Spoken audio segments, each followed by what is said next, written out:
Hello, I'm Joan Kjaer, and this is WorldCanvass. Thank you for being with us tonight for our program focusing on India. WorldCanvass is presented by International Programs, your global intersection, connecting Iowa with the world in a university without borders. It's a great pleasure to have you here with us in the Senate chamber of the Old Capitol tonight. This program will be broadcast over UI-TV and KRUI-FM, and we're streaming the program live over International Programs' website, which is accents.international.uiowa.edu. We have a wonderful program planned, so let's get right to it. We begin with a look at an amazing international study experience that connects University of Iowa faculty, students, and community members in the most hands-on fashion possible with nonprofit groups and individuals in India. The creative inspiration behind this program, called India Winterim, is Raj Rajagopal, just next to me here. He's a professor of geography at the University of Iowa who teaches and conducts research in the areas of environmental protection and policy, and he's founding editor of the journal Environmental Practice.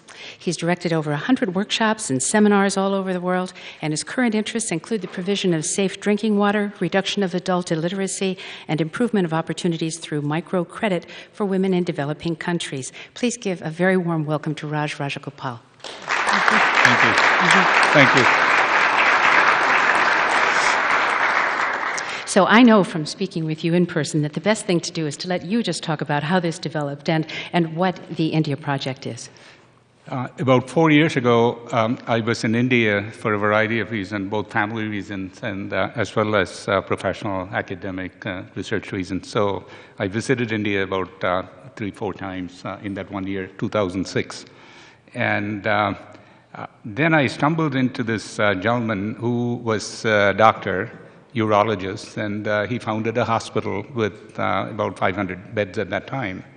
And one fine day he decided he's going to shift his emphasis and go on into helping poor rural women by giving them loans, because he had watched the Grameen Bank of Bangladesh and how Muhammad Yunus had succeeded in doing that. So he went to Bangladesh and he studied with Muhammad Yunus for a couple of years, and he came back and he put his hospital as a collateral and gotten about $10 or $15 million loan and gave about 10,000 women $100 loans.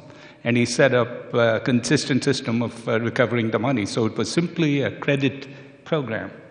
And then tsunami came around that time, 2004, and then he was involved in a lot of tsunami rehabilitation program. So it so happened that one of my neighbor was actually a representative for an American disaster relief organization from Santa Barbara, who had given him significant resources in terms of medicine, blankets and water and other kind of scanning equipment for people in difficulty, just like the current event in Haiti. So this was going on. So I went and visited with him a few of the rehabilitation programs. And then I was curious, so I wanted to meet him in person. So he asked me to come to his office for 15 minutes. He's too busy. So I went into his office, and by the time I got out, I was there about 2 or 3 o'clock. And it was midnight by the time I got back to my apartment. And he was just saying there was some other force that wanted us to meet. And I didn't believe in all that thing, but I was just asking him about microfinance. Then a few days later, when I got back, I asked if I were to come back to India and study your 200,000 women whom you have given loans with a bunch of students from the University of Iowa, would that be okay? And he said yes. And that's how the study abroad program here for the winterim in India started. So this was the beginning, and the students were saying this was the best experience in learning, hands-on learning by talking to people rather than studying them in books. Yeah. So then it dawned on me, why don't I do this rest of my life? Take people from Iowa and put them in different circumstances and let them explore by talking to people on the ground and learn by seeing, experiencing, as opposed to just reading them about the books. And there are a lot of journals and articles about microfinance, and a lot of university programs on finance have never heard about microfinance. They've only heard about business and finance, corporate finance, and so on. This is helping women with a very small loan who do not have a collateral. They don't own property. Husbands or dads own property. They don't own homes. They don't have cars. They don't have houses, but they have skills. And this organization, Grameen Bank, found 98% of the people pay the money back. So their skill and their honesty is never taken as a collateral.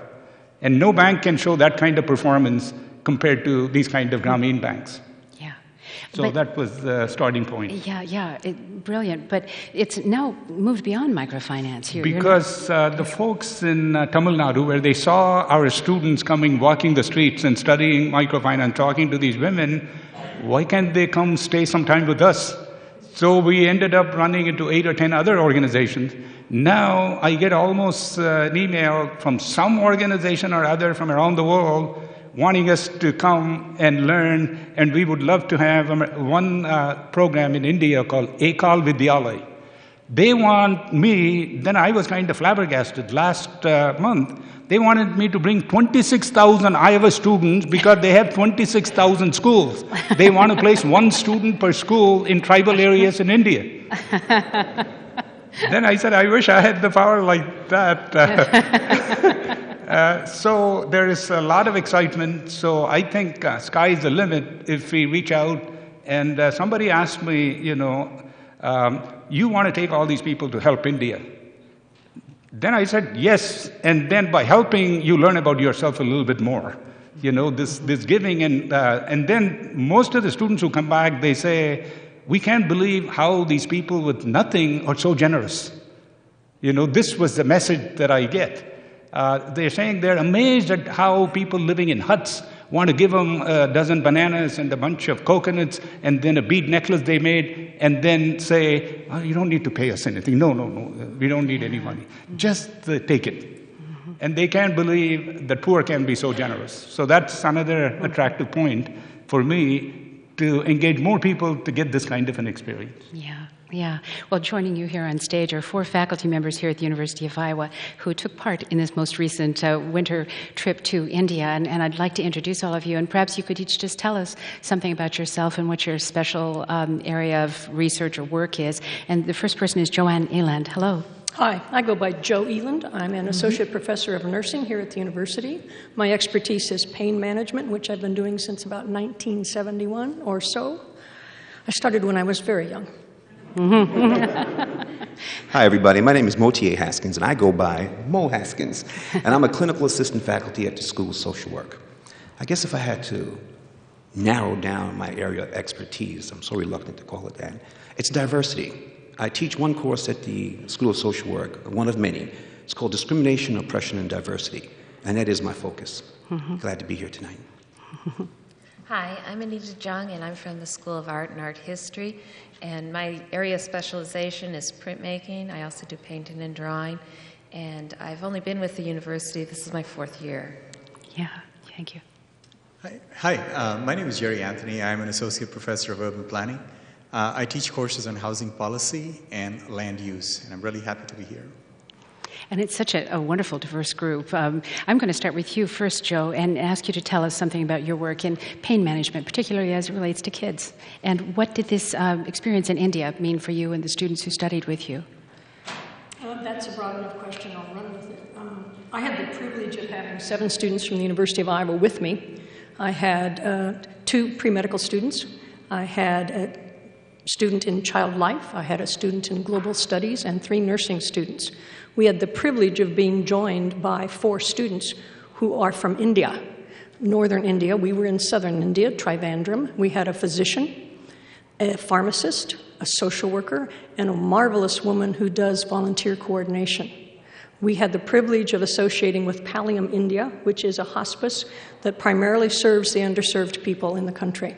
And it was absolutely, positively amazing and life-changing for all of us. So you have to tell us why. What was it that was a surprise, or what was the part that was life-changing? I think the most interesting point, the hospice, India, the Pallium Hospice, is run by another Rajagopal, not this one, no relation. Equally passionate about the work, though, and I think I have been involved in pain management since the early 70s. We were doing rounds in the hospice the first day, and they ran out of injectable morphine. Now, I can tell you that would absolutely never happen here. And I said, so what did you do? We took tablets, we compressed them, and we made suppositories. So later I said, because it was not appropriate to ask it when just putting my jaw back up, does that happen often? And they said, yeah, it's very common. I said, do you know when you'll get more? No. And they said it as calmly as I said, it's snowing outside, which all of us go, yeah, right. Mm-hmm. In the afternoon, we were in the clinic, and the same physician said to the clinic nurse, how much injectable morphine do we have here? 1 vial. We also had the privilege of going out and making home visits with people to poor people's homes and met some amazing people. And I think it's a time when, if you're paying attention, the fact that you do not know the language makes no difference. And we were warmly welcomed, compassionately taught by the individuals involved, and came away to a person with total respect of that they do more with nothing than anybody I've ever seen in my life. Really? And it only made, and actually I think if we polled all the students right now and said you could be relieved from your academic duties, would you like to go back for another month? I have no question they'd join in a heartbeat. It was amazing, and they all shared with us. Every single person we came in contact with, and when we left, I said to Dr. Rajagopal, I said, I'm sure there are some bad people in India. I'm sure. But we haven't met any. And even to a person, if we were on the street and trying to receive assistance because their language in Trivandrum is Malayalam, and we were saying if they didn't know, they would just take us by the hand and take us over to somebody who might know, like a security person or whatever, to assist us. And it was to a person. And the people at our hotel, I had an engineer in my room one night because the power wasn't working properly, and his English was as bad as my Malayalam, but we got the job done.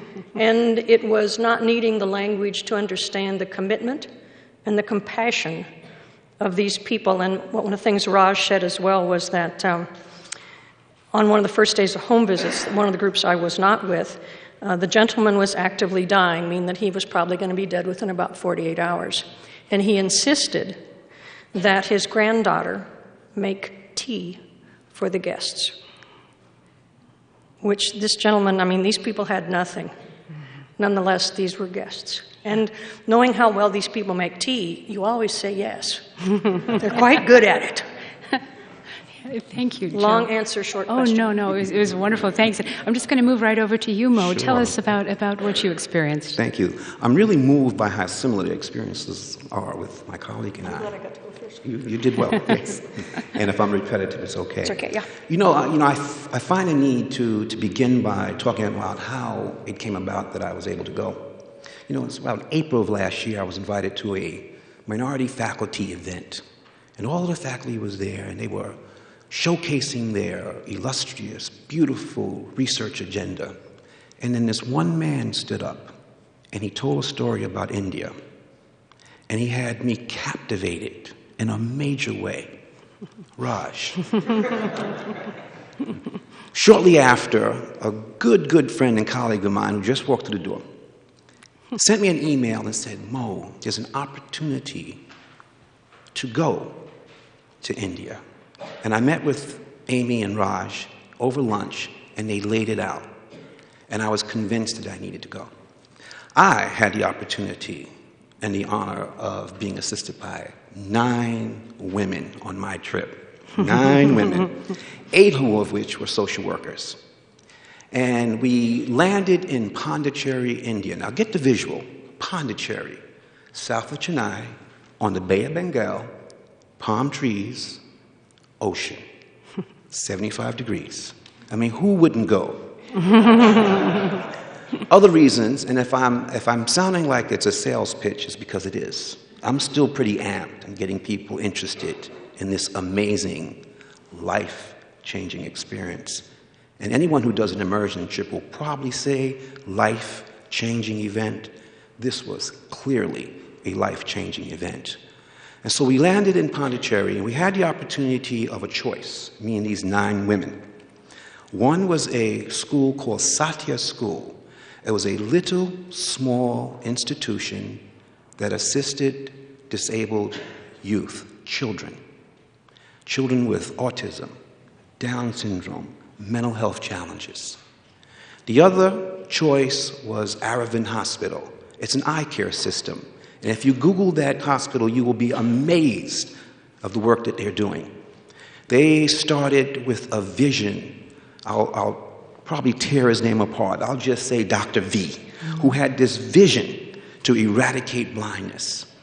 And that was many years ago. And as we come to today, there are 4 hospitals, and they have state-of-the-art eye care. And so students had a choice to go to either of those. What we saw in India that made it so life-changing, I think our vision here in the United States could be kind of narrow. But when you go to a place like India, that expands quite a bit. Your senses, what you see, smell, hear, taste, is all very, very new. It's an amazing thing. You see the richness in a civilization that's been around for a long time, thoroughly enchanting and definitely interesting. And then you see that other side as well. You see human suffering, human deprivation. We saw leprosy. We saw blindness. We saw children left in the street to fend for their own. We saw poverty, and we saw homelessness. And in the middle of all that, there was a richness that you couldn't help for grabbing onto. That's life-changing. The title of the course was Modes of Civic Engagement. We wanted to do the win-win thing. We didn't just want to go and learn, because we knew just by stepping off that plane, the learning process would take place. We wanted to also engage and leave something behind, if we could, and we were very careful about walking into organizations like Arrogant Americans, like we know what the issues are. Very, very careful, thin line. But students were challenged to produce a product that we can leave behind. And I could go down the list of projects that they decided to engage in, take too long. What I'd rather do is, because it's easy for me to sit here and talk about how it enriched my life, how it made me a better teacher, because I'm sure it has enhanced my teaching ability substantially, how it has increased my CV, because this whole buzzword about internationalization looks good on resumes and CVs, certainly does. But I think if I could just take a moment and just capture some of the students' perceptions of how it was a life-changing event. And I asked all of them, and I don't have time to actually read them all, so those of you who might be listening, if I didn't include yours, forgive me, but here we go. India was an opportunity to step outside my reality and immerse myself in a completely new culture. It was an experience in growth and self-exploration, and ultimately helped me make more aware of the world around me. It was an excellent way to see innovation in a new light and help impact communities in need. My experience in India were amazing, powerful, and sorrowful at different times. I had the opportunity to climb rocks, encounter monkeys, I know who that is, work with children and some wonderful organizations, go into villages and meet people who live completely different than I do. I learned to do much, including what it is like to be in a different culture and to appreciate what it's like for people when they come to America from other countries. And lastly, India solidified my commitment to the service of others. And that's what that was all about. There are so many people who are in need. And while it is impossible to help everyone, it is so doable to help someone. I was impressed by the resilience, graciousness, and kindness of individuals who by some standards have so little. The people of India were an inspiration, and I will carry this experience with me always. Now there's a television marketing commercial, if you're lucky enough to see TV, and I'll end with it because it says, "Incredible India," and trust me, incredible India. Wow, thank you, Mo. Shall we go? I think I'm going to skip over you for a second, Anita, because we're going to talk about art in your section. I'd like to talk a little bit about sustainability and some of the work you did, Jerry, when you were with your nonprofit group and the students in India. Yeah, my interests here are in housing policy, and I look at the housing problems and housing cost burdens of people who are very low income. The U.S. is a country with a lot of resources. So I've always been curious, how do countries that do not have resources, such as India, cope with this problem? Environmental sensitivity and having more energy-efficient construction is an issue in India as well, because they don't have too much of energy to go around. They don't have the power generating capacity. They don't have, people cannot pay for power. So both those interests, I felt, could be addressed by doing this course, taking students from here to Kerala, to look at the work of a small nonprofit called COSTFORD. COSTFORD is an acronym for Center for Science and Technology for Rural Development. Mm-hmm. This was founded about 30 years ago, founded basically by one person, a British-born architect who settled in India because he was influenced by Gandhian philosophy. He settled in India, and he decided that the kind of architecture that was then being promoted in India was very bad for the environment in the material used, in the kind of construction technology, and also very expensive to maintain and keep at livable conditions within it. So he started this campaign to have construction techniques, construction materials that would be more sensitive to the environment and yet would be energy efficient in the operation of the house. And so when we went there, students were really amazed that these two things, which are often seen as mutually exclusive, can actually be married together, and you can have buildings that are structurally sound and stable and enjoyed by the people. One of the challenges that this organization faced and this architect faced was people said, this is not the standard concrete construction. It's going to fall down in 10 years. And we went into buildings that had been there for 30 years, 40 years, and doing very, very well. Well, I think for students, it was a pretty transformative experience for a variety of reasons. The first thing was the power of ideas and the difference that a person can make if that person is convinced about his, in his philosophy and in his approach. And that was phenomenal, I think, for the students. The other thing that the students really got out of was the sense of general happiness that people with very little had, and their willingness to share what very little that they had, as Joan mentioned. And I think above all, they also got this opportunity, I think all of us did, to reflect upon our own cultures. And it's often easier to do that when you're elsewhere. And that was, I think, perhaps a pretty significant thing for many of my students. Yeah. Did you find that your students came back here thinking, with the housing problems there are in America, I mean, certainly some of these lessons that we're seeing, some of the ideas that are being used in India to create low-cost housing could be brought back here, could help us here in the States? Yes. Or is it in such a different environment that it would not No, transfer? in terms of weather, definitely it's a different environment. But there are pockets, even in the U.S., where the weather might be comparable, like, for example, Florida. Yeah.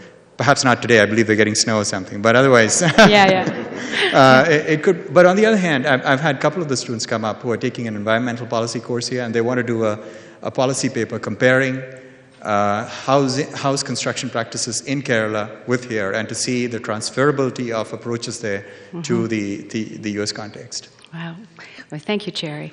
And Anita, let's turn to you now and ask you to explain what you were doing and what you and your students were experiencing with your project. One of the reasons I was interested in the program is that in my own experience, the most important thing I did as a college student was to take off a year and travel for 6 months in Europe. And so since I've been teaching, I've always tried to do abroad programs, and I've done several different ones mostly in Europe, and I also did one to northern India, and that's when I really became committed to the idea of taking students to India. And part of that is because I think it's really important for American students, because we have such wide boundaries in terms of our own nation, that it's really important for us to leave this country and in order to even see it and to self-identify as Americans. And I felt that that India, I think, has a lot going on for it. It's a social democracy that I really respect and admire. And in terms of the arts are so fluid and so appreciated. And they aren't compartmentalized. They aren't separated from the society and the culture. The old traditions flow into the new traditions. And so I felt that was really vital for the students to see. And we traveled a lot through Tamil Nadu, and ironically, to actually see Indian art, you would probably want to go to London. Very similar to, if you want to see Greek art, you would go to Berlin. So that a lot of the art has been removed from that country, at least the historical art. So we ended up going to a lot of temples. And I think what really struck the students and myself as well was how alive they are, that these aren't historical or antiquated or protected. I mean, they're valued, but they're still very much used. They're still very much part of people's lives. They're the center and the heart of the town. And so that was really wonderful. And another thing that I really admired, because the arts is really at a crossroad, and we're really starting to redefine ourselves and thinking about the role of the artist in society and how much the art is in community there. And also so much that's being done with the grassroots was so reminiscent of what happened in the United States during the WPA, this whole idea of taking local abilities, taking what's there and identifying it and revaluing it, saying this is a value, this is of importance, and we need to promote it and to keep it alive. I had the pleasure of my group, actually, because we did the most traveling, we actually met up with a lot of the other groups. So we got to go to hospitals and to eye care clinics, and I think it really struck the artists, and not everybody was artists. There were 9 students, and 2 were art historians, and one was psychology and anthropology and studio arts. But what really struck them was that fluidity and how they could be part of something too, and that idea of giving back, of not just, which in the arts, you don't go in it because you think you're going to get rich. You go in it because you love it. And so how do you give back, and how do you make that connection to community and to other people and impact them? So I think that we benefited a lot from seeing that. And we went with Mo's group one day, which was a phenomenal day. In that day, we were the first Westerners to go into a village, a Muslim village, and the people were incredibly welcoming. And they brought us into their mosque, men and women alike, which had never been done, which is just culturally not done. But they felt that it was important enough to share with us. And they spoke to us just from their heart with great integrity and great goodwill. And the students were really moved.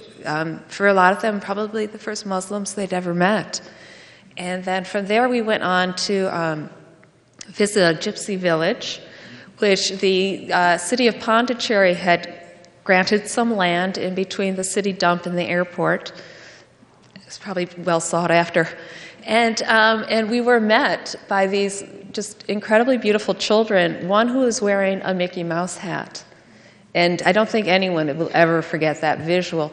And then, there were, the pigs were running in the trash, and we met with a man who had lost his arm because of a voltage when he had been scavenging in the trash and things like that. So I think that the students really, it's going to give them a lot to contemplate throughout their lives. And as well as myself, I was very affected as well. So yeah. Before we bring the students up, and I want to thank all of you for sharing just a few minutes with us, but Raj, I know when we were talking yesterday, you said that this artistic program really struck a chord with you. Please tell us how it sort of reshaped your thinking. The reason, that actually, all these experiences are new to me as well. It's not that I was immersed in all these things. So one day I was able to convince an artist, a dancer, to do a one-day workshop for us. So he decided to teach a particular dance called Kuchipudi. So we had Kuchipudi lessons for all our art students, including our cameraman. So what happened is 3-4 women came who were learning lessons in Kuchipudi, and then the teacher, they all taught them a few lessons. And then he said, okay, you all come onto the stage, and then we want you to learn, and then there was a question-answer session. What do you think of dance? Why is dance different than music, and so on? Then he explained, and he went around and asked the questions, and most of the women who were learning to dance in Kuchipudi, they said it brought a sense of happiness. Then a lot of our faculty, Anita and the student, they were all saying it brings out the emotions, expression, and you get the workout, and you get to know your muscles and bones and so on. And then he left. He said, okay. And then after they all danced for about half an hour, 45 minutes, and he said, why don't you guys rest? I'll go get the food, and we'll eat lunch, and then I will get dressed up and get some 3-4 other artists and an orchestra and do a performance for all of you. By the time he came back, several of these folks were sound asleep on the floor. And then one of them told me, I didn't know that many bones and muscles existed in my body. And then a couple of them said that evening, this was the best day of my life. Yeah. I said, how can you characterize just... He said, no, this is truly the best day of my life. They were trying to convince me that. Then I thought maybe there is something to it. Then I asked the dance instructor, there are other forms of dance? He said, yeah, there are 7 or 8 classical dances of India. I said, I'm teaching, I'm going to organize. Can you help me? We are going to put together 8 courses in dance next year. That's how I got excited, because if it could make somebody happy in such a short time, then maybe there is a lot of power to these kind of, it's almost like aerobics with a mission, or, Yeah, right. or with expression or something. And so I was totally excited about being in the middle. Then I was teasing, since I said, I'm tired just videotaping you with my camera, that they were dancing. So it was a new experience for myself. And so that's how every day went on, exploring new things, new interaction, new expressions, and so on. Well, we're going to bring up some of the students who traveled with you now. So please let me say thank you, and please, audience, thank our guests for joining us to explain this.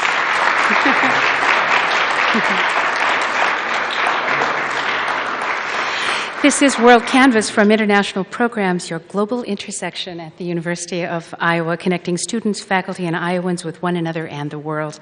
I'm Joan Kjaer, and if you're interested in things international, please check our website, accents.international.uiowa.edu. And we're bringing to the stage now a group of students who, as we just mentioned, joined Raj and many faculty here at the University of Iowa on this most recent winterim, and some of these students have been there more than once. And perhaps I'll just ask you all to just say your name and where you're from and what your principal area of study is. May I start with you, Jeannette? Okay, my name is Jeannette George, and I'm originally from Congo, but I've been here for 8 years. I am a nursing student, also a global health studies major. So. Great. My name is Alexandra Keenan, and I'm originally from Iowa, and at the university I study biomedical engineering, biochemistry, and international studies. Thank you. My name is Nathan Popp. I'm originally from Wisconsin, and I study art history. I'm a graduate student and also studying museum studies. My name is Jamie Sanchagrin. I'm a first-year graduate student in the Department of Geography, so I'm still in the exploratory stage of my research. I'm originally from the East Coast, and I'm generally interested in land use change. Great. So we've heard your professors and Raj talk a little bit about how they saw the recent experience. Who wants to start? Ali, you know what? Maybe I'll go with you first, because you not only are well known to your friends and colleagues and people who've taken part in the winterim program, but I would like to mention that she received some wonderful recognition internationally with, it was Glamour magazine, wasn't it, that named you as one of you were the first person listed in their group of 10 most accomplished young women with bright futures. I think that deserves a round of applause, huh? And I know you're interested in many things. I know you have this career ahead of you in medicine, but I wonder if you could spend just a moment explaining the work you did to help develop this water purifying a tool that can be used by poorer people, poorer communities. Sure. So that is actually something a bit separate from the India program. There's a class at the university called Design for the Developing World, and part of this class was to design this handheld water purifier, and it's actually, we ended up designing it to a cost about $5, and we received a grant from the United States Environmental Protection Agency to continue developing this device. And we received some recognition in Discover magazine, and people started getting excited about it. And now Engineers Without Borders at the university here is taking this device even further and are testing it in Ghana at this point. Yeah. So it's been exciting.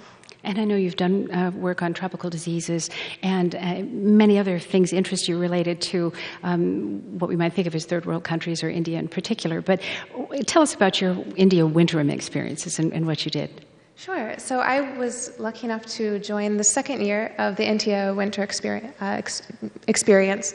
And basically, what I was involved in is I was placed at a hospital in Madurai, which is kind of in the center of the southern tip of India in Tamil Nadu.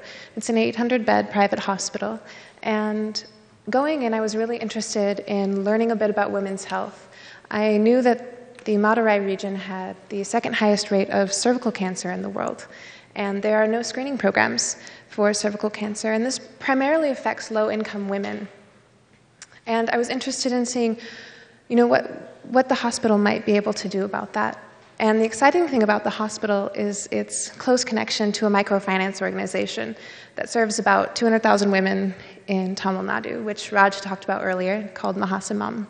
And this is exciting because this provides an opportunity to access an otherwise completely inaccessible population for disseminating public health knowledge, because these women meet every week to make a payment on their loan.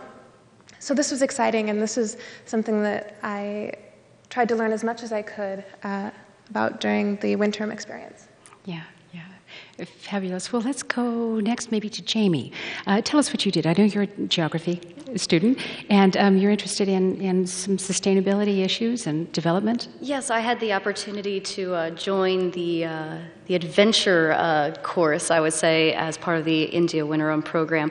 Our course was focused on sustaining mountain ecosystems. We had the opportunity to travel throughout Tamil Nadu and Kerala in the Western Ghats, and to learn about the various ecosystems, some of the biodiversity issues they're facing there, and also about the conservation programs that are taking place in these areas, and how a lot of these organizations are working with local communities to help educate them on the value of conservation, how it benefits them and the environment, and try to find mutually beneficial solutions to some of these development issues. What would you say the biggest surprise was for you? My biggest surprise was the similarities when it comes to environmental issues that they're facing in this Western Ghats region, especially when compared to here in Iowa. With the land use change, there are a number of water issues, and Iowans here are very familiar with some of the water issues we're facing in this area. And it really was amazing to realize that they are facing many of the same problems with erosion, runoff, and even invasive species, and how some of the techniques for trying to solve these problems are similar, and how we can both learn from one another. Mm-hmm. Thank you. Jeannette, let's go to you next. So you're from Congo, and you're here studying nursing. And was this your first experience in India? I'm sorry. Was this your first experience in India? Yes. Yeah. So tell us what you saw. I originally wanted to go to India because I just wanted to go there. I've been watching a lot of Indian movies, and I thought it was cool. I thought it was cool to go there, but after I got there, it was different. I learned so much. I got the privilege to work with Dr. Eland and Dr. Raj and Donalda, which is she's from Canada. So working with the three doctors was really something that I will never forget, because I learned so much from it. And our program was called Palliative Care and Pain. So I really didn't know what palliative care was before I went there. I had no idea what I was going into. They suggested that we volunteered at a palliative care unit before we went there, but I didn't do that because of finals. Yeah. But after I got there, I got to learn so much about it. And I have no interest working with older people, no offense to anyone. I want to be a pediatric nurse, but I just benefited so much from it. And our group was really rich because we had students from global health and child life specialists and a nurse and 3 nursing students, like Joe said. And just the diversity in the group was just awesome. And I learned so much. Well, I would imagine that working in a palliative care scenario has to be very emotionally draining. It was. Dr. Raj is one of the amazing doctors that I've ever met. He's really compassionate, and that's what I learned from him. I can't really explain what I've gained from the experience. All I can say is anybody who gets the chance to go should really go. You can't really explain. It's hard to explain what I felt there. Yeah. So. Oh, thank you. Well, Nathan, let me come back around to you then. So you're studying art, and I know that you've worked at the museum here while you were a student, and obviously love art. But so this Indian experience was a little bit of an expansion of what you knew before, huh? It was definitely an increase in my knowledge. When people ask me to describe my trip to India, I can only say that it was just an awakening. I've had a number of Indian friends, and I worked with the Foster Collection of Indian Art here at the University of Iowa Museum of Art. And so I've had a background in it, and I've studied some Indian art, but nothing I've really come across has prepared me for what I experienced. It was just a revelation. The first thing I noticed, some people mentioned it earlier, as soon as I left the airport, it was just the smell in the air was just something unique, and it was just, and it wasn't bad. It was different. It was very, I can understand why my Indian friends say, "Oh, nothing smells like India," and just things like that. It's just very, very visceral, and. The light is something else that really struck me is something very beautiful. We're used to things being very organized and orderly here and clean, and things are not like that. We're in the places we went. We traveled to a lot of rural areas and just urban areas, rural areas all around the countryside in Tamil Nadu, and there was a lot of trash and a lot of dirt and clutter and things like that. But it was that chaos that made the things that were beautiful even more beautiful to me, between the light and that contrast of everything. And one thing our instructor had us do was keep journals or sketchbooks, and I brought mine with me. A lot of the artists in our group would draw or keep a scrapbook of what they're experiencing. And I'm not an artist. I just look at art and study it. And so I wrote down a lot of my thoughts and my experiences, where we went, what we saw, and I keep flipping back through it. And the thing that I notice again and again in my book is not so much the art that we saw so much as the people and the culture that we experienced working with them. It was really very touching. The shawl I have with me. We ran around and visited, painters, stone carvers, weavers, dancers, musicians, all these types of media. And the shawl here, we went to a family of silk weavers. We visited with them in their studio. They explained to us how they do things and showed us what they make.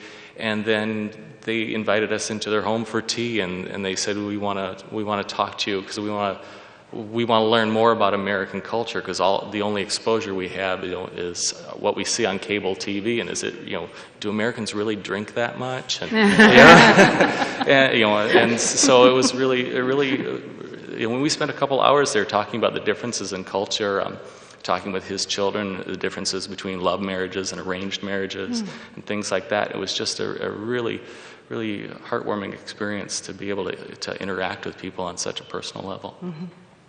Well, and I see that at least a couple of the other people here on the stage have clothing that you must have brought back from India. Can you tell me something about your pretty tunic? Oh, yes. Well, we didn't have too many opportunities for shopping in my group because we were in the forest and the mountains most of the time. But we did have a couple opportunities to visit some of the co-op stores in Chennai while we were there. Yeah. And this is just something... it was much more comfortable in some of the villages that we were at, where they're not with not a lot of Western influence, as you can imagine, to actually wear some more of the local clothing. Yeah. The one thing I find really striking in listening to everyone's stories, and even the faculty's, is how different all of our experiences were, how different the courses were, the content. and yet we all come back with the same shared transformation. And I think that's probably the one cohesive, wonderful thing about this program. Mm-hmm. Is your tunic also from India, or is this the top you're wearing? Did you buy this in India? Yeah, I did. Yeah. I did a lot of shopping. I came back broke.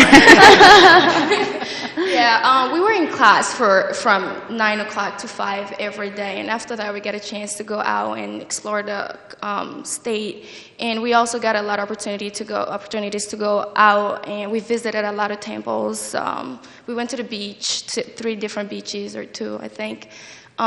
We just got a chance to walk around and interact with people, which was beautiful. Yeah. And so, yeah.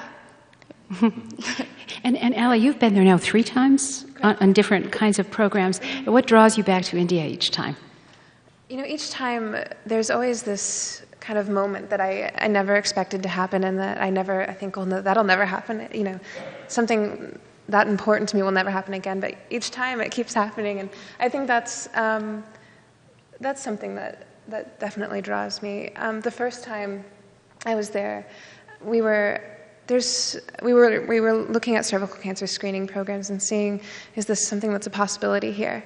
And the sentiment in the healthcare system seemed to be that a lot of these women don't want to come. They won't come. It's taboo. They're not interested.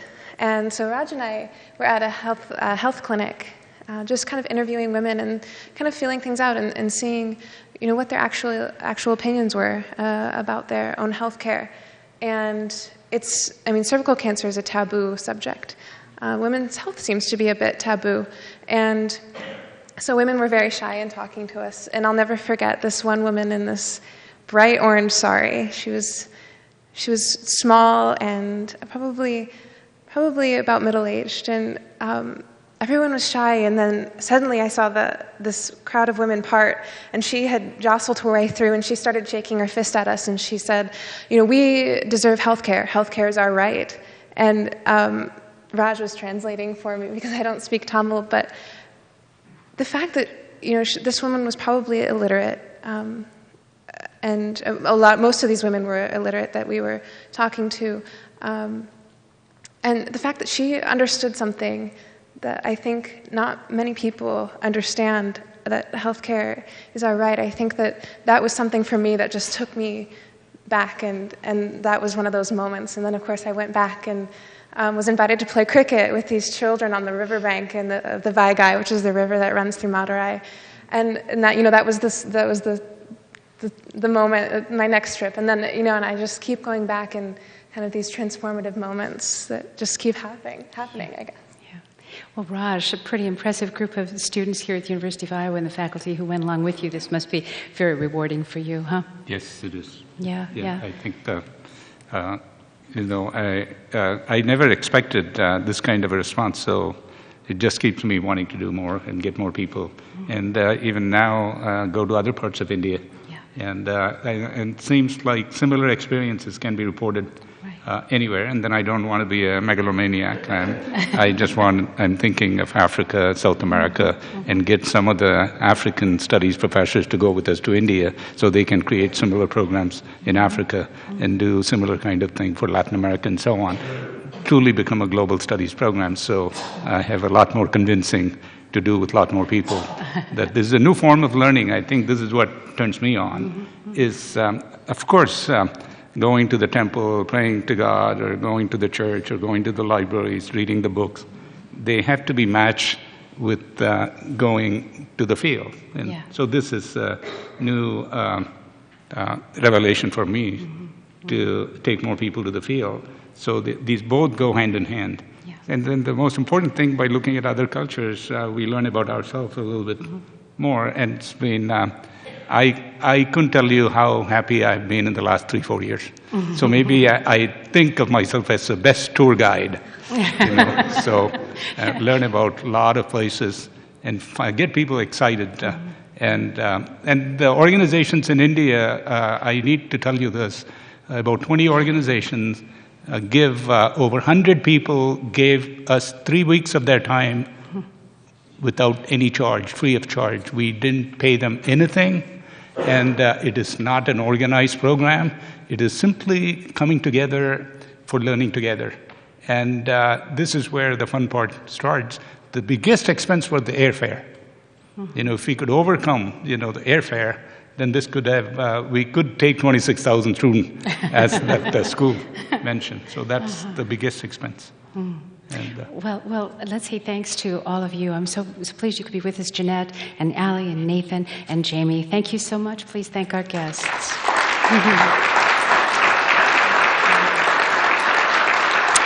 And we're going to bring up one more person who was connected with the trip this year. And this is, please stay, Raj. This is Roberto Paniagua. And we're just going to talk for a second about the videography work you did. Raj invited you to come along, I know, to take pictures of what was happening and videos. And so this is Roberto. Please tell us what you were involved in while you were there. Well, this past winter was actually my third time going back to India. This is my second time going with Raj. And my first year, the first time that I went to learn about an organization that was helping women who were affected by the tsunami, women who had lost everything, had lost their families, the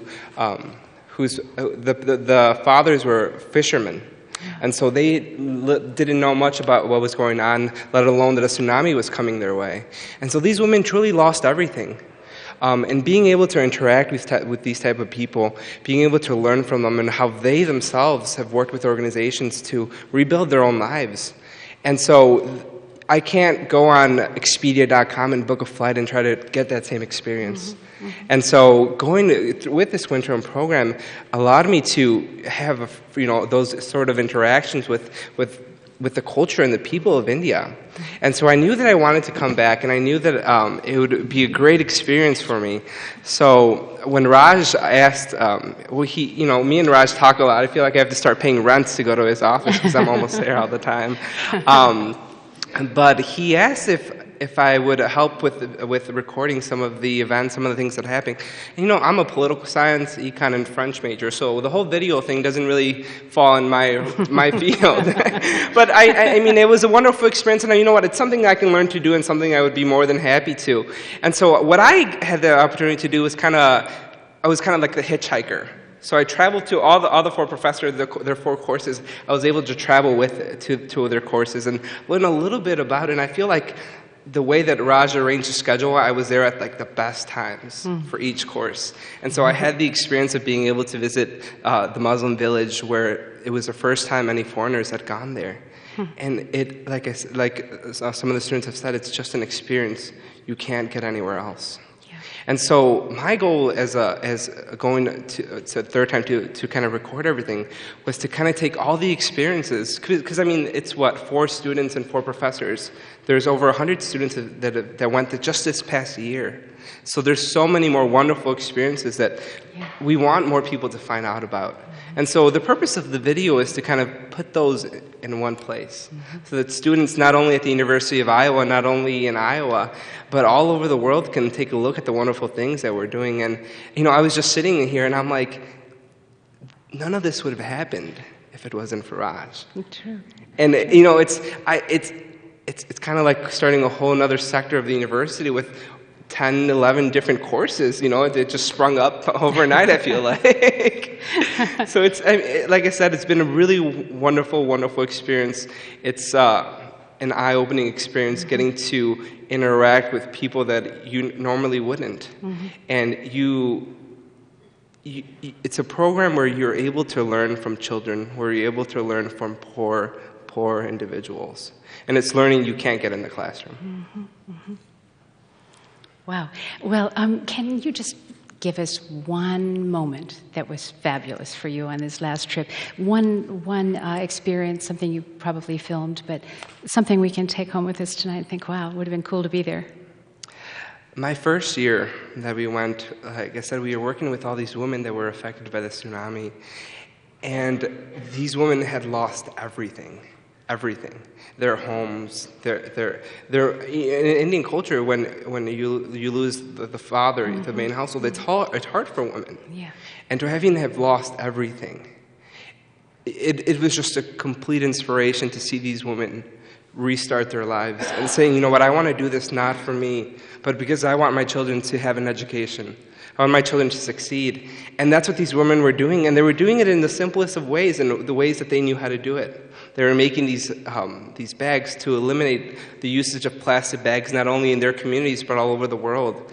And so these women who had lost it all were trying to basically change the world. You know, now we go to Target, we go to Walmart, or we go to the new Pioneer Co-op, and you see these new cloth bags.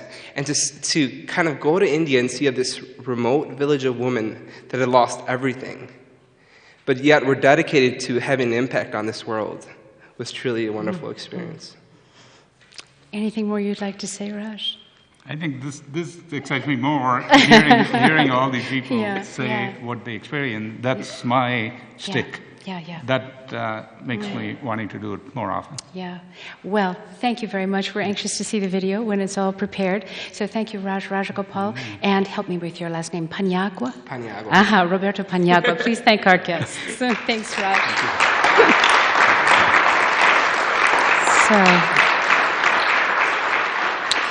So this is WorldCanvass from International Programs. I'm Joan Kjaer, and this program will be aired locally on UI-TV and on KRUI-FM. Please check the IP website for broadcast details. I'm inviting Philip Lutgendorf up now, and hi, Fred. Fred Smith is going to join us as well, and we're going to talk about other things related to India. Philip is right next to me here, and he's a professor in the Department of Asian and Slavic Languages and Literatures, and he teaches Hindi and modern Indian culture, oral performance.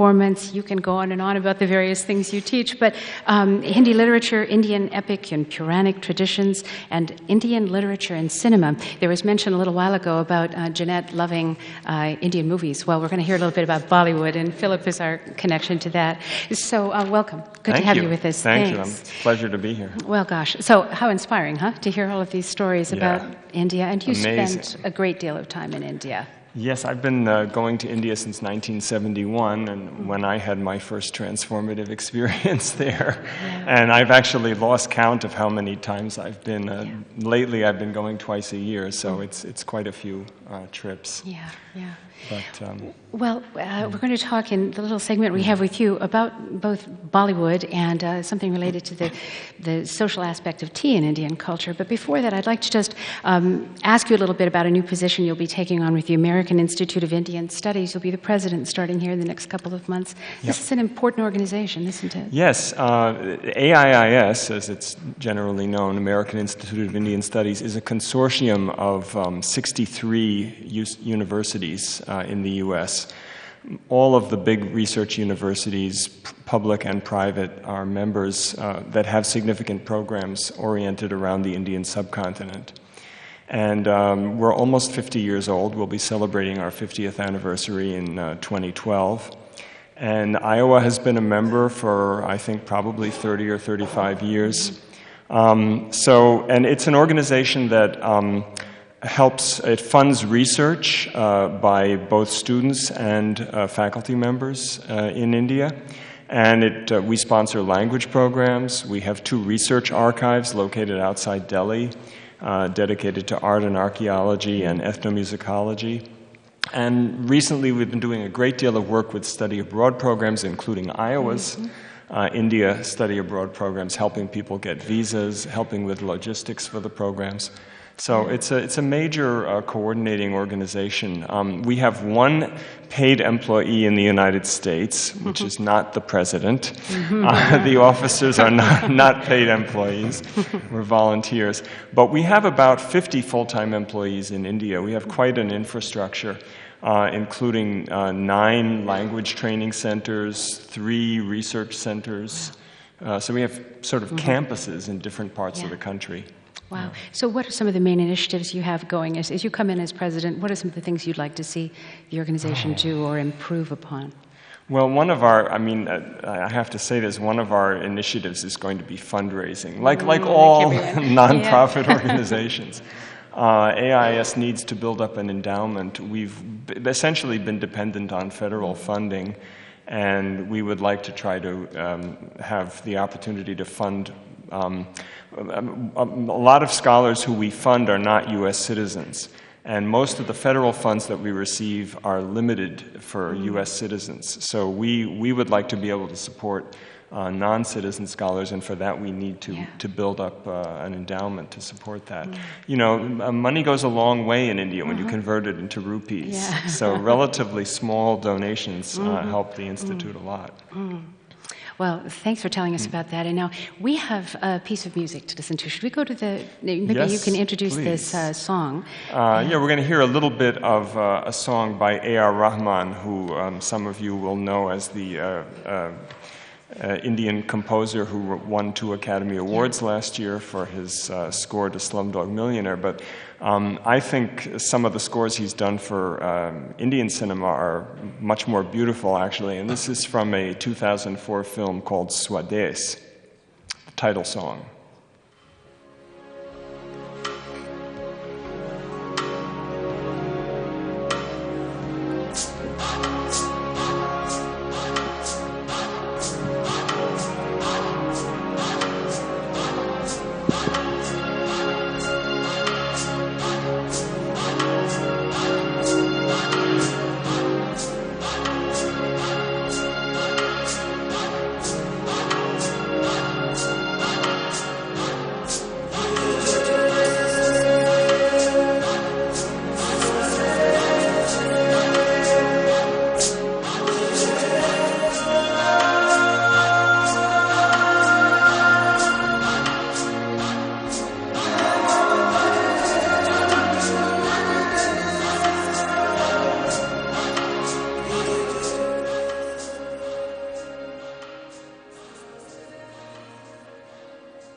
I didn't even notice that you were fading the music out. It was so beautiful, easy to get lost in that.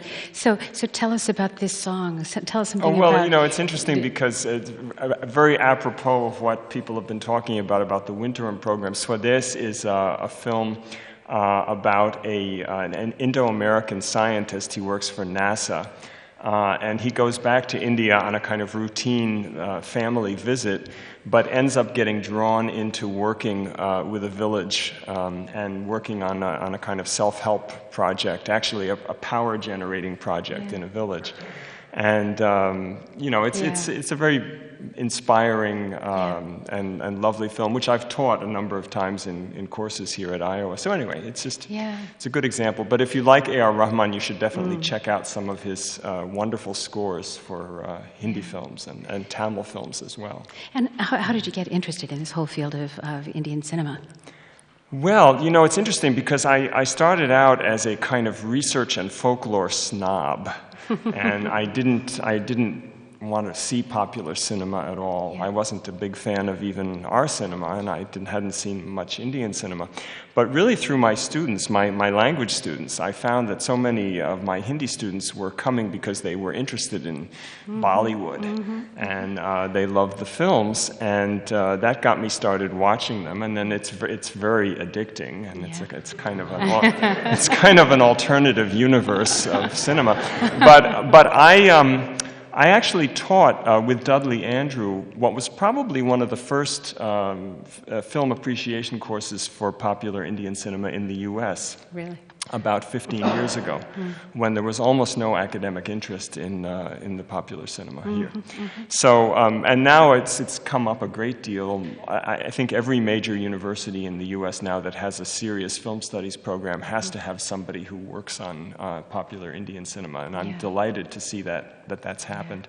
I'll just do a quick plug for my website. I have a website called Phillips Films, and it's devoted to mainly Bombay Hindi cinema, but I get lots of fan mail from people all over the world who read it. Yeah, fantastic. Well, I, as a sort of an outsider and an occasional observer of Bollywood films, it seems to me that there are certain sort of standard stories. Would you say that's true? There are certain kind of general themes that can be picked up. There's as is true with many films in our own country, too. There are family dramas, there are issues related to marriages and whatnot that get played out in the Bollywood films, as they do in some of ours as well. But would you say that it's a much, much broader range film industry than what I've just said? Absolutely. And, you know, what's so interesting is within the framework of what are sometimes called formula films or formulaic films, you do have the address of all sorts of extraordinary topics dealing with social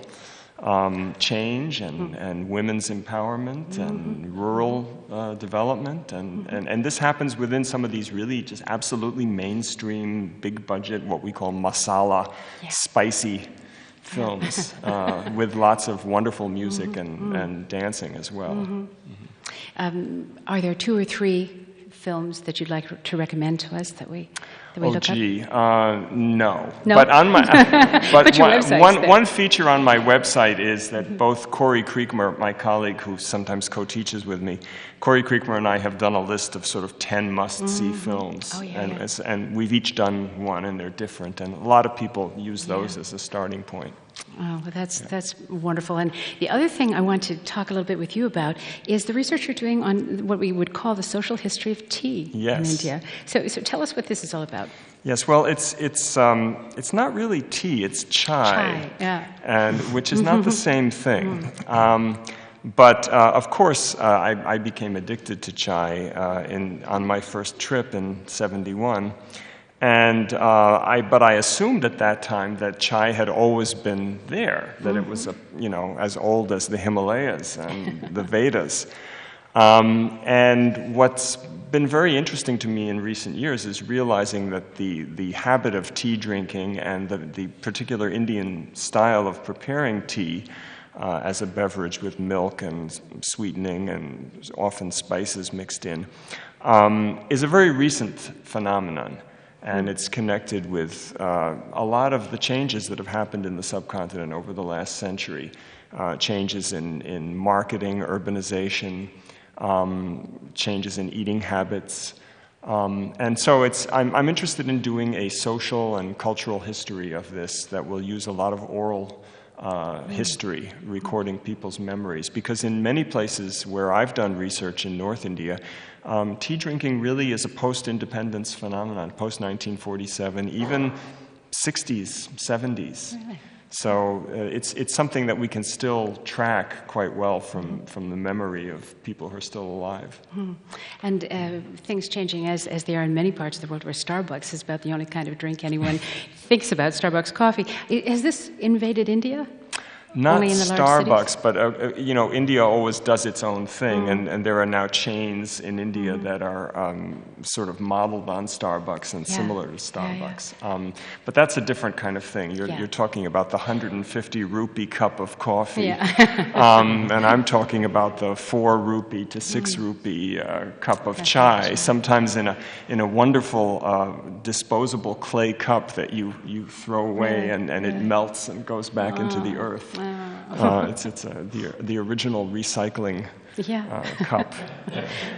Well, this is Phil Lutgendorf, and I'd like to introduce Fred Smith to us now. Fred teaches classical and early Indian religion, Sanskrit language and literature, and he's jointly appointed in the Department of Religious Studies and the Department of Asian Languages and Literature. And nice to have you here, Fred. So many things we could talk about, but I know that some of your recent work has focused on the history of deity and spirit possession. Could we start with that? I suppose we can, sure. I published a large book on this subject about 3 years ago, 2006, end of 2006, and it was the result of many years of research that really had its origins, I suppose, in some fairly, 2 things. One was some fairly hardcore philological research where I noticed that there were certain continuities that arose throughout Indian culture from the earliest historical tracings in the Vedic period of around 1500 or so BCE up to the present, that the same words were being used for a lot of same phenomena. We're used to thinking that the language change and culture change are so rapid, and we know that, for example, in the West, that anything more in America, anything more than 5 years old is considered to be passé. But here we have a country with a lot of incredible continuities to it, in spite of all the pressures of modernity that you see all around you in India. The second thing is that in my own experience there, which, like Phillips, began a long time ago, and I also have been to India innumerable times and probably spent a total of about 15 years there. And I noticed that people did not really think about themselves in the same ways. They didn't have the same kinds of self-concepts and self-images. And when I looked into that more deeply, it was evident that the very, very basic notions of selfhood that we have about ourselves, of this kind of autonomous unit that's invariable and kind of goes through us. We're born, we have this soul or this essence to us, and then it dies, and that's it, and it's this one thing. But in Indian culture, it awakened me, I suppose, to the notion that there's a lot more to us than meets the eye, and I was trying to track all that in literary history and as well as in ethnographic in actual life. And for this big book, I suppose, I looked at, it wouldn't be an exaggeration to say that a couple of hundred ethnographies, which means studies of the way that people actually act and behave, and combined that with the sources from the classical texts to arrive at the very idea that we are not always whom we seem to be, but that there's, as I was saying, there's more to us than meets the eye, and that one of the conceptualizations of that throughout Indian history has been that of possession or deity or spirit possession. Anyway, that's one thing that I worked on for quite a long time. I could go on and on about that, and it's quite fascinating, if not compelling, if not possessing. Can I just add one thing, which is that Fred is a scholar of Sanskrit, which is one of the oldest surviving languages in the world. There are many Sanskrit scholars who just sit in libraries and pore over texts and manuscripts, and one of the things that has always fascinated me about my colleague here is that he is a Sanskrit scholar who does field work and spends a lot of time in tea shops, in chai shops, interacting with people. And because Sanskrit it is also still a living tradition in many ways. So, yeah, it's not for the faint of heart, that's for sure. But it's, but it's still alive. And in fact, one of the things that I was thinking about just since yesterday morning, it occurred to me when I don't know if anybody of you heard this on NPR radio about 8:20 yesterday morning. There was a 10-minute interview with a person whom I believe is one of the three most famous people in the world. Besides Barack Obama and Tiger Woods, we have Shah Rukh Khan, who was, did you hear that interview? No. Oh, you should go back and listen to it on. And I always thought that he was kind of an idiot, but in fact, he's a very smart guy. And one of the things that occurred to me that I could connect on... He's a Bollywood actor. He's a famous Bollywood actor. Okay, 1 billion people know about Shah Rukh Khan, all right? And they asked him what was the difference between Western culture and Indian culture, between America and India. And he gave a very, very pithy answer that applied both to what I see in classical literature and to what he was saying about the films.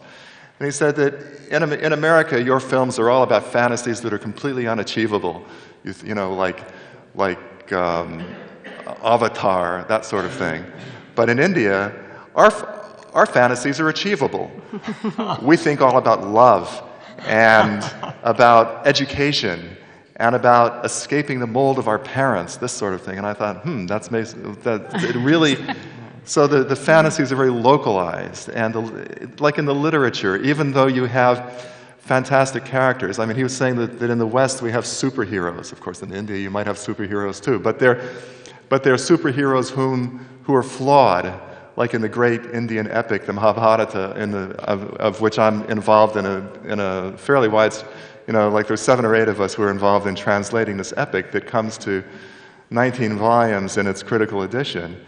And it's also a very big project, as you can imagine, and I'm one of the translators of that. And I can tell you that as can Philip, who teaches a course on this Mahabharata occasionally, that one of the aspects of it that's so compelling is that the heroes are not perfect. We don't have Superman. We don't have Batman. We have the king of righteousness who gambled away his kingdom. You have the great God who advised his charges on how to get through the rules of battle, and sort of sneak around these rules and so on. So there's a lot that we can really relate to about the whole thing. I could go on, but I will not.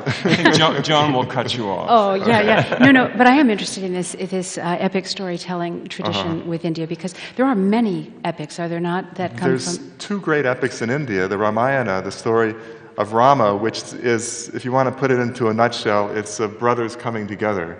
And you have this other one, the Mahabharata, which is about brothers going apart. But above and beyond that, you have local village and literary representations of it all over India. You have characterizations and performances of the great epic in all sorts of parts of India, and these performances looked almost nothing like the written epic. These are oral performances where, for example, just one little tiny example, you have the side of the winners, the so-called good guys in the Mahabharata, these 5 brothers who are all married to this one woman named Draupadi, and she's a very strong woman. But if you have in Tamil Nadu, 2,000 years later, in a tradition that's come down without the assistance, really, of the written epic, you have the oral epic where we have Draupadi as the great hero, and you have the great warrior named Arjuna who stands in a tree, completely emasculated. And how could this have happened in a literary tradition? It couldn't have, is the answer. So you have this extraordinary variety of variations on the epics. And Philip has studied, to a great extent, his first big book was on the performance of the oral performance of the Ramayana, the story of Rama and family. And maybe he can say a word about that. Please. Yeah, that's the Ramayana, and then I did a second book on the monkey god Hanuman, who is a character in the Ramayana, who is kind of a superhero, but a very popular and beloved and playful and interesting one. Yeah. So these epics, from what you've just said, they still live. These are not just historical documents. So. These are, Yes. and it is considered in culture today, living culture today. I suspect Indians are aware of the changes that are being made from the earlier versions of the epic you were just talking about. Vaguely, but they're still within their own traditions of that, of course. They know that there's oral performances and written texts and all that, but. What's interesting is that people are comfortable with multiple versions of a single story, and there's a much more tolerance of that than I think you generally find here. Correct. Well, and of course your work within specifically the field of religion, Fred, what can you tell us about the variety of religious experience in India? I can say that it's vast. Let's put it this way. The differences between the sects of worshippers of various deities there, Krishna or Rama, and today is a very famous day in India because it's called Mahashivratri, the one day in the year in which the god Shiva is particularly worshipped. And there are greater differences in these so-called sects of Hinduism than there are between different religions as we think of them. Like there's greater difference between worshippers of Shiva and worshippers of Krishna than there are between Islam and Christianity, which are considered separate religions. So this is just an example of the fact that there's this extreme diversity of practice, of theory, of theology, of doctrine. It's a very, very rich country for that. So to study Indian religion is you can never quite master everything, but you can study a few things about it. I like the fact that so many of the folks connected with this wonderful winterim program talked about that experience of diversity and a kind of cultural unity, but within the framework of diversity, which is something that I think American society in a way shares with India, but can also learn a great deal about from India. Yeah. Let me just say one thing in closing, and that's that I got my start in this thing on a study abroad program. It was a study abroad program that was nowhere near as good as ours. I can tell you that, but I can relate to you people who said we're talked about awakening and feeling alive, and even though I've spent years and years and years in India, every day I feel very much alive. I feel it's like a place that the magic has never expired, has never left from that. And I really have to thank the Study Abroad program for, I would not have been here if it were not for that. Well, thank you, Frederick Smith and Philip Lutgendorf. Thanks so much. Appreciate it.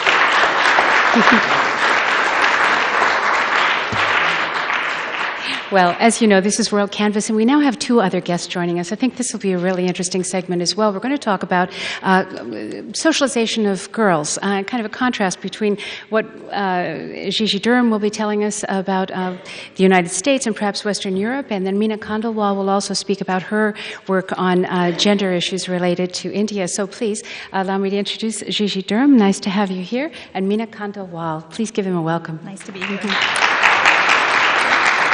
Thank you. Well, Gigi, I'm going to start with you. You teach here in communication, mass communication. School of Journalism. School of Journalism. And one of the works you did a few years ago has really received a lot of good notice for good reason, and it was called the Lolita Effect. And there is a secondary part to the title, but the shorthand, the Lolita Effect. Can you tell us a little bit about what research was involved in this and what your conclusions were?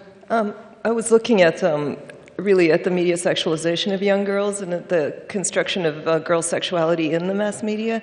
And so what I was really examining were the myths of that sort of representation, because as a feminist, I'm very interested in healthy, progressive, accurate, notions of girl sexuality and an empowered version of sexuality, which the media seem to be presenting, but in fact, on closer analysis, are not. So I looked at a lot of media, especially media aimed at children, magazines, websites, films, television programs, and what I found was that 5 myths keep recurring, and those sort of comprise the Lolita effect. The first is, if you've got it, flaunt it, which is the basic idea that the only way to express sexuality is by, revealing as much of the body as possible, which is an incredible oversimplification of, something as complex as desire. But also, there's a condition to it, which is that if you've got it, you can flaunt it. And we all know what it is. And the converse of that is that if you don't have it, you should just go hide in a corner somewhere, which is really not empowering in the sense of everyone being able to experience sexuality happily and healthily and all that. The if you've got it part is tied to the second myth, which is that you basically have to have a Barbie body, the anatomy of a sex goddess, in order to be seen as sexual, which again is a complete myth because everyone is sexual. It's like having a pulse. It's not about what sort of body you inhabit. The third myth is probably, to me, the most troubling one. I called it pretty babies, and it's the idea that the younger a girl is, the sexier she is. And we're seeing very, very young girls represented in extremely erotic positions in the media, 12 and 13-year-olds, even younger, which is a trend that I find very disturbing, especially given the very high rates of child sexual abuse and the way that child sex trafficking and pornography are increasing right now. The fourth myth is that violence is sexy, and again, we're seeing a sort of uptick in the connection of sex and violence in the media. And the fifth is what boys like, which is that the ways in which girl sexuality is constructed is almost entirely in terms of male pleasure and doesn't focus on girls' own pleasures, desires, boundaries, agency. So that's sort of it in a nutshell. Yeah. Well, and I know that part of the title is "And What We Can Do About It." Yeah. So what can we do about it? Actually, there's an awful lot that people can do, because what I tried to do with the book was to translate the tools of media analysis, which we use as scholars in studying communication, in ways that ordinary people, everyday people, could use in real life. And so I have a lot of suggestions about how to deal with this. The first, of course, is to open up conversations with children about what's being represented and to really talk about it in ways that offer a critical perspective and also allow kids to be critical. Because I've also done field work in middle schools, and I found that children are incredibly savvy media critics, but rarely have been given the space to express those feelings. So just opening up conversations can be really helpful. encouraging girls to produce their own media can also encourage them to construct narratives that challenge some of these dominant discourses. Helping girls to be activists and to understand even the girls in other cultural situations. A lot of the students were talking earlier about the transformative experiences of seeing how people live in a country like India, and I think recognizing that we're sort of all in this together is one powerful way of encouraging girls to think about their own lives and to be more critical. So there's an awful lot that we can do, that adults can do, and that they can do to encourage kids to take a more active role, so that what we really want is for children not to be passive media audiences, but to be active media consumers. So. Would you say that your research mostly centered on the U.S., or on Western Europe, or do you consider this phenomenon really to be much more worldwide? Oh, it's broader than that, yeah. I mean, I have a chapter in the book on how the Lolita effect has gone global, but most of my work was on U.S. media products. It was and audiences, although the students I worked with were fairly diverse. I mean, when I did field work, it was a pretty diverse group. But because now we live in a sort of globalized media environment, these images do circulate transnationally, and the sort of commodification is everywhere. So, and because we're focusing on India, in the early 1990s, India's economic liberalization led to a media revolution as well. And so people suddenly had access to cable television and satellite TV and cell phones and then the internet. And so none of these images are confined to a particular region of the world anymore. And although a lot of them are produced in the U.S., I think they're also finding resonance in media that are produced elsewhere. So, so it's global. Yeah. Well, thank you. That's Gigi Durham. Meena Khandelwal, let's talk to you a little bit about your study related to gender, socialization, the position of young girls in India, and of course there's lots of complexity there too, I know. So let me just turn it to you. Yeah, well, I mean, I think following up on the issue of the complexity, India, I mean, I think as you've heard from everybody else who's spoken, is this incredibly diverse place, right? A place of some 26 official languages, I think it is now, and almost a dozen different scripts, and the religious diversity. So, it's a place, it's really astounding to think about it, a place where at different points in history, the political leaders, the rulers of the country have been Hindu, Buddhist, Muslim, Christian, secular.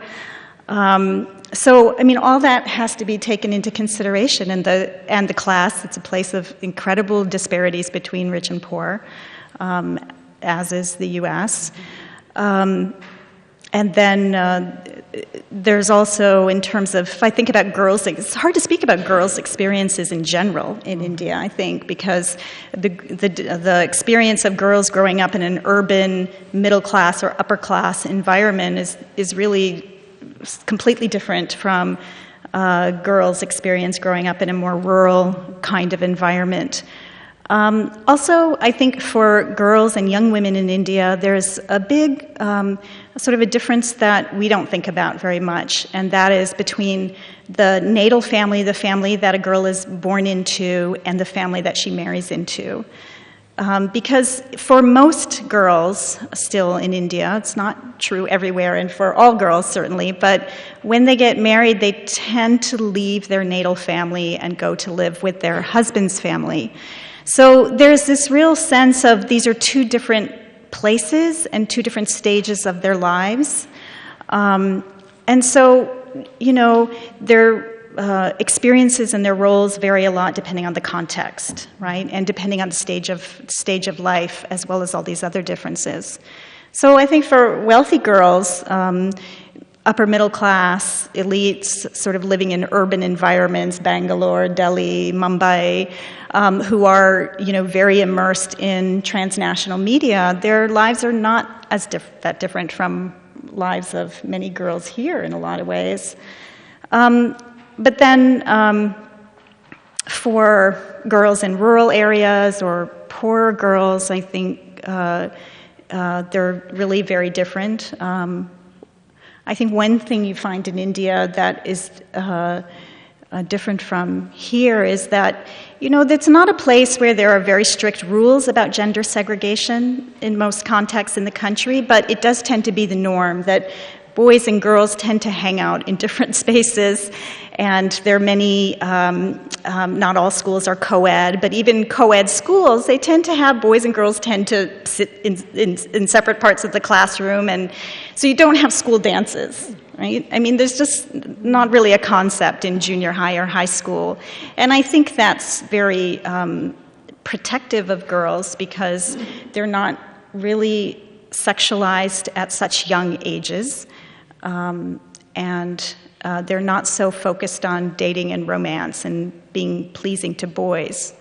Which is not to say that there aren't beauty ideals, right, that are difficult for girls. I think, and especially with the entry of Indian women onto the sort of world beauty stage in pageants and so forth. So some of that is creeping in. Yeah.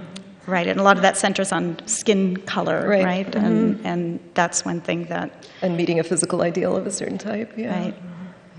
Well, it was interesting to hear some of the students and faculty earlier say that they had been the first foreigners or the first tourists to come to some of these communities. And that reminds us all, that many parts of the world are not constantly bombarded with the media images we see here. Well, but it's interesting because one of the students said he was having a long conversation with someone in a village about their impressions of America through the media. So actually it's pretty difficult to find a village, even in India, that doesn't have media. You can go through little tiny villages and they have television sets in the huts. Right. But then those places do exist because I was also participated in the winterim program, and we were visiting villages in Mewat district in Haryana, and to my understanding, there weren't TVs, and they weren't really watching Bollywood movies or any other media. They really had not pervaded that area. Well, one of the things you spoke with me about before we began the program was the area of girls' education and some current efforts related to girls' education in India. Could you expand on that a little bit? What's happening? Sure. This is something everybody's talking about in India right now. And because of this diversity, it is a confusing place, I think, for Americans when they sort of try to think about gender issues. Because on the one hand, it's a place where women are prominent in all fields, and India has had elected women heads of state, prime minister, and now president. And you really do find very accomplished women in the sciences and in all fields. But at the same time, if you look at gender development index, right, India scores very near the bottom, on indicators of female literacy, access to health care, access to education, maternal mortality, literacy, these kinds of things. So everybody is focused on girls' education right now. I think what's interesting about that is that it's easy to sort of say, oh, well, if we educate all the girls, this will solve all the gender inequities in society. And I think some of the more recent research indicates that education is not a silver bullet. Maybe it's very important, but that one has to also ask questions about what kind of education and what other kinds of obstacles there are to girls sort of reaching their full potential, even with education.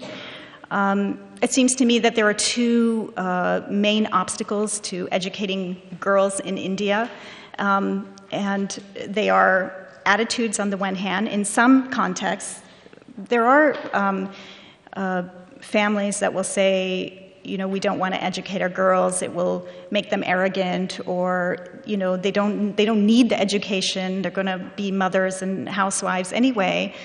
But I think the more important obstacles tend to be structural obstacles, not so much attitudes. So the kinds of reasons parents will give for not sending girls to school are that there's no safe transportation to get them there and back. There are no toilets in the school, for example, or that they can't guarantee the child's safety, right, while they're there.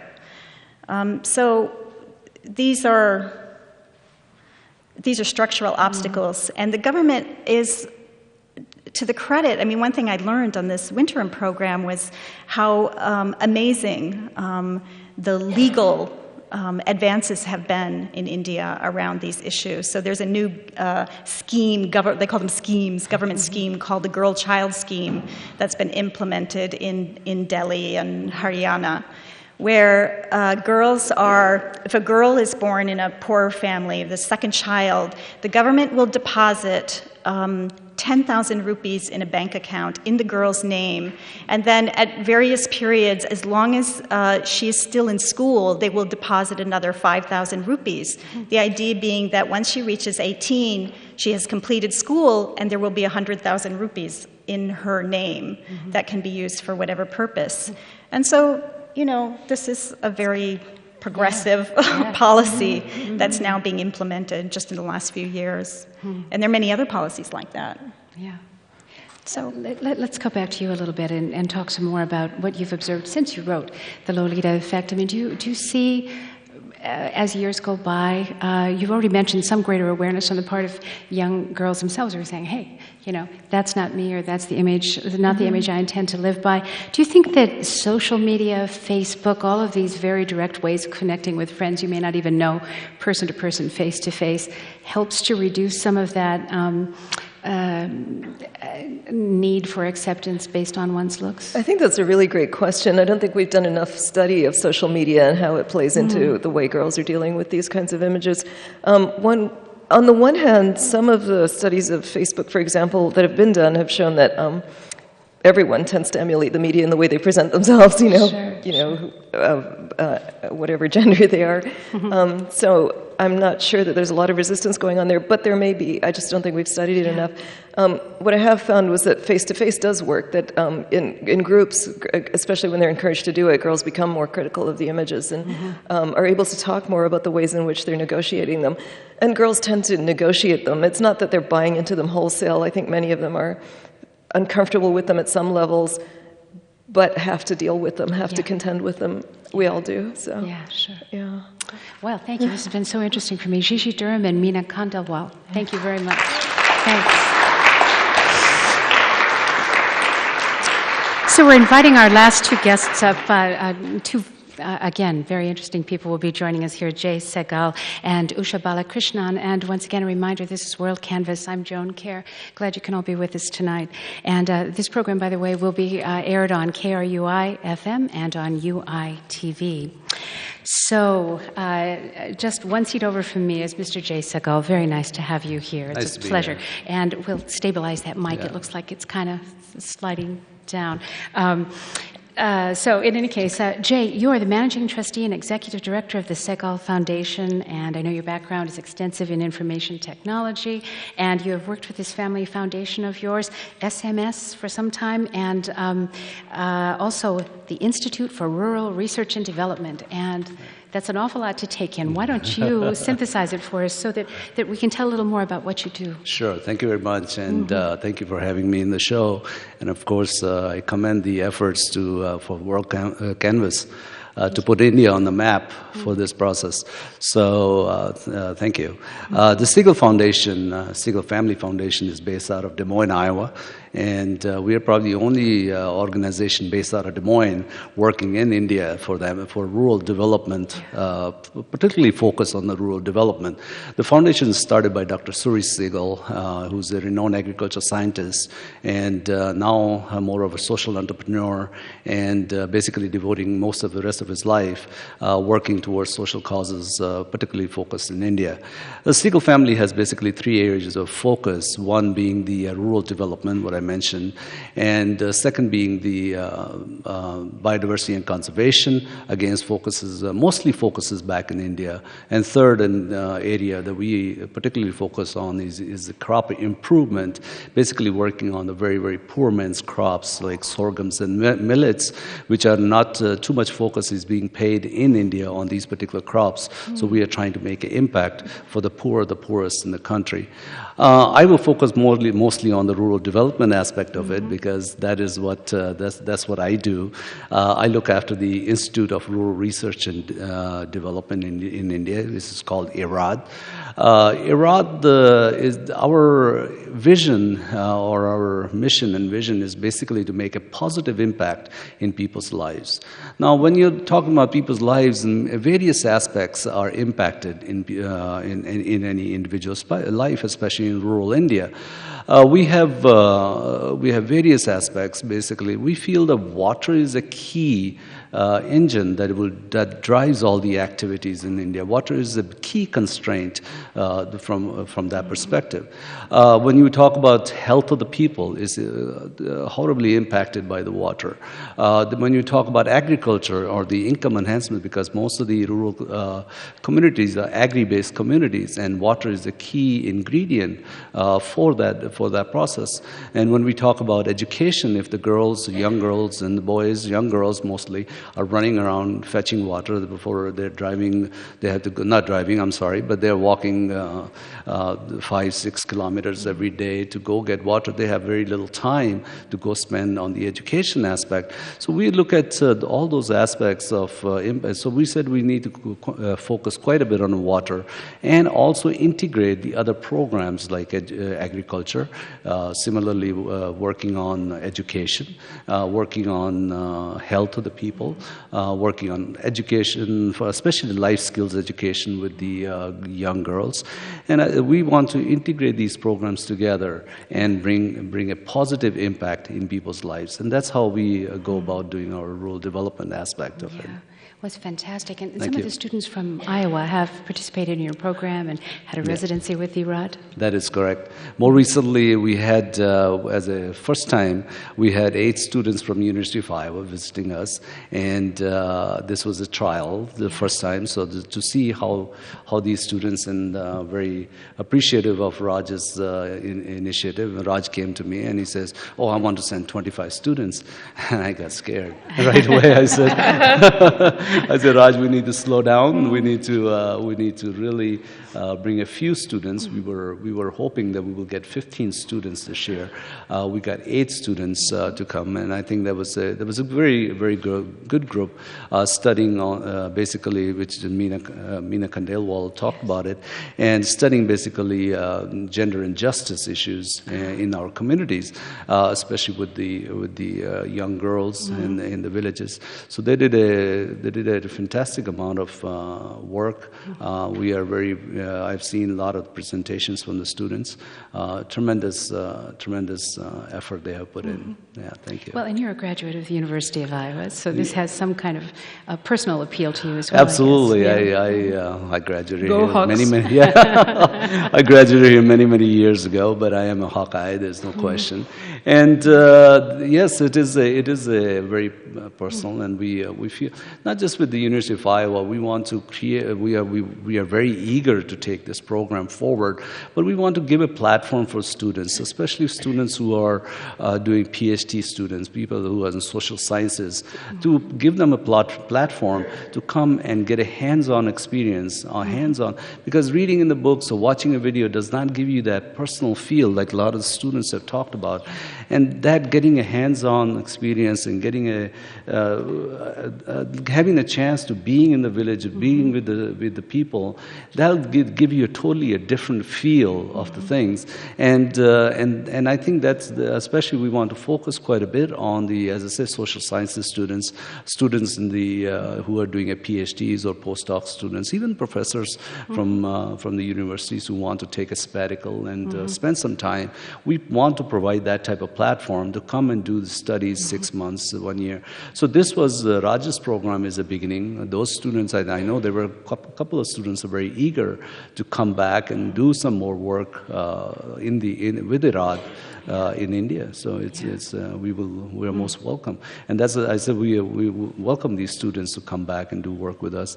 And similarly, we want to also see from the agriculture point of view our other universities in Iowa to see how we can make an impact in that particular area. So we were trying to figure out. We want to provide that platform for the students.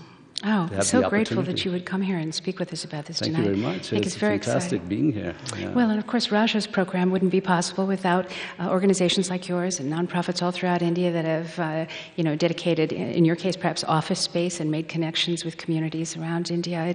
It couldn't happen just because of, Raja's incredibly impressive personality. You have to have people to connect with on the ground. That's right. So thanks. Thank And you. let's turn for just a moment here to Sure. Usha Balakrishnan. Usha, very nice to see you. And, Thank you for having me here. It's such a pleasure. And there are many things we could talk about with you, but the one we'd like to focus on tonight is your organization, CARTHA. Tell us, please, about CARTHA and what you're trying to do with this organization. Sure. Let me start out by saying that what you have experienced just this evening is what my life is right now. Because of my work at the University of Iowa for over 15 years, because I arrived in Iowa City at age 21 after an arranged marriage, my husband's university job is what brought me to Iowa City. I grew up in India, and my dad is from Thanjavur, my mother is from Kallidaikurchi in Tamil Nadu, but I grew up in New Delhi and Mumbai. What the students talked about as being fascinated by a new culture is what I got to experience right here in Iowa. This is what changed me. What you see today is a combination of living in Iowa, living among such wonderful people, and 15 years of an academic, administrative career at the University of Iowa. It's the faculty here, it's the students here, it's the administrators here who made a change in my life. I just want you to know that when we have these kinds of exchanges happening, you get addicted to it. And my addiction actually made me quit the University of Iowa job in 2005 and start seeking other avenues to connect people in different ways. What I did for the University of Iowa in the 1990s was managing inventions, scientific discoveries, and patent licensing agreements, sort of bringing business, law, and science together. So I'm just a manager. And then I served as corporate partnerships director for the university, looking for ways in which the university could build partnerships with a variety of constituencies, whether it was corporate or non-governmental or even government organizations.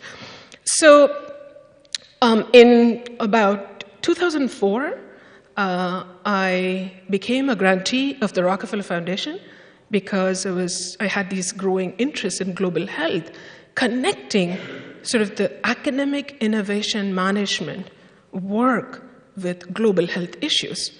So there were so many millions of underprivileged, vulnerable, disadvantaged populations that needed vaccines and diagnostics, whether it's for TB or malaria.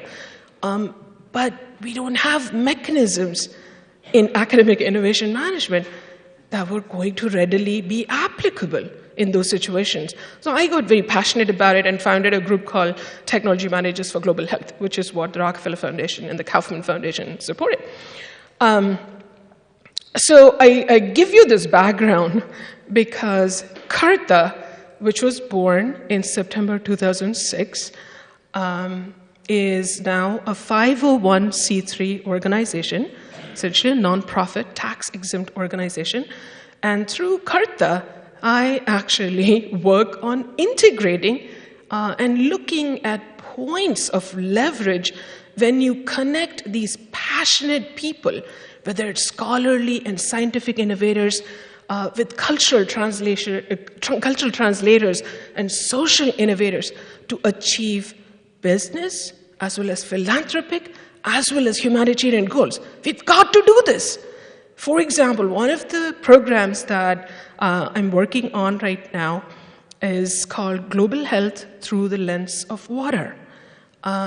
More than 1 billion people in the world, according to UNICEF, do not have access to daily drinking water or any water.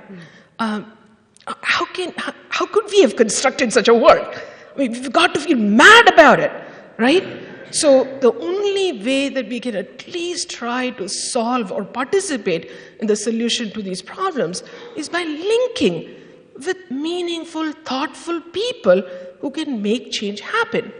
So, so that's what CARTHA is. We operate just as an all-volunteer network of very inspired scientists and filmmakers, and documentary producers, and managers like me, and public citizens now from 5 continents, 11 countries. We've run like conference sessions. One of the conference sessions at last year's annual meeting of the American Association for the Advancement of Science, Sehgal was one of my speakers talking about his IRAD program. Alexandra Keenan had mentioned her project with the handheld water sanitizer. Her professor Craig Just was the other speaker. I'll stop there. Well, but you can see there's no lack of passion in this group of people who've been here all evening, and I'm sure those of us who are in the audience and hearing about these very inspiring connections that are being made, and we should have much more time to devote to each person. But I'm so happy that you would be here, Jay, and also you, Usha, and we're going to wrap up our evening with something a little bit special. Yes? Yeah. Yes? I'd also like to actually add, Yes? Joan, that Rajagopal serves as one of our CARTHA ambassadors. And he has been one of those inspiring people in my life. These are blessings to have such people around us. Lots of academics, students, regardless of generational boundaries, cultural boundaries, age boundaries, really have the chance to just inspire each other. This is what I call sort of a mutually empowering journey. With the Interim India programs, I have been involved in it right from the early part when Rajagopal constructed it. And CARTHA has hosted events and receptions, including in my home, where we have brought together faculty and students. We've also supported several students with very small travel stipends. So it's been wonderful to see India through the lens of our students here in Iowa. Yes. It's delightful for me. You know, I get to experience India multiple times over. Yeah. Did you want to say something No, else, I Jay? just want to say that for the Sehgal Foundation, I want students to actually go into our website and have a look and see the area of interest. We have various platforms. We have a research platform. We have advocacy, policy platform.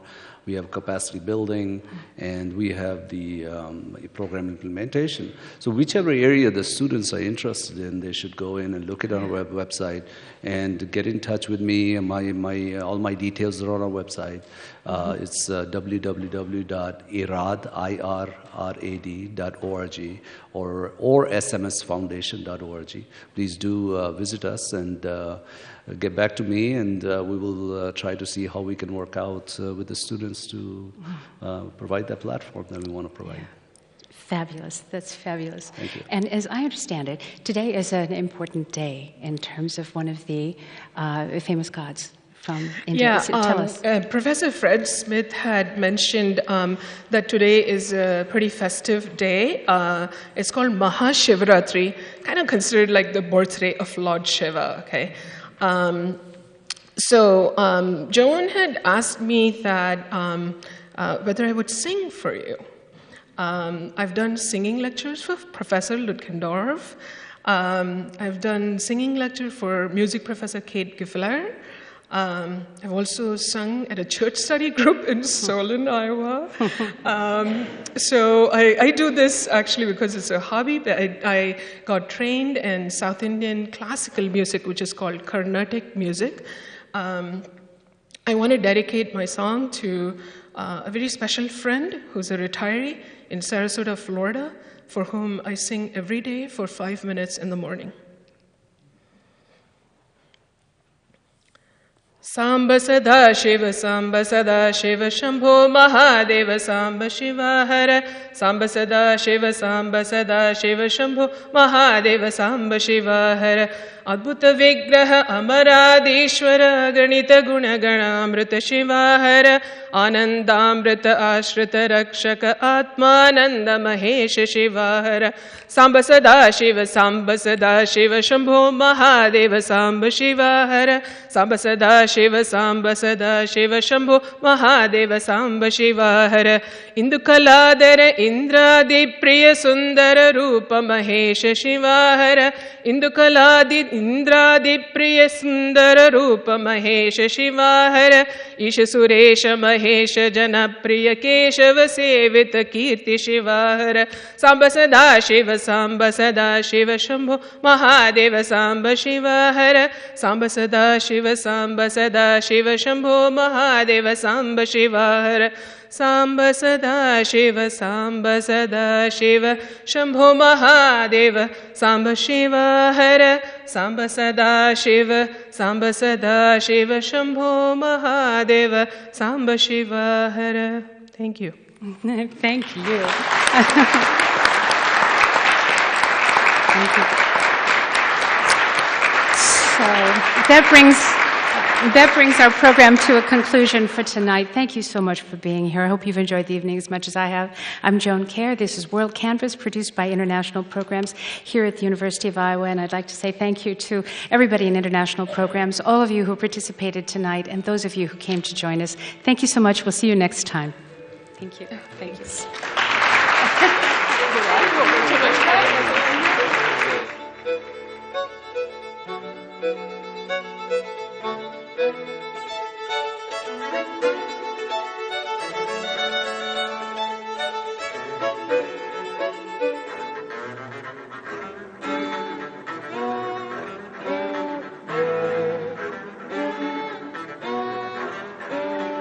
Yeah.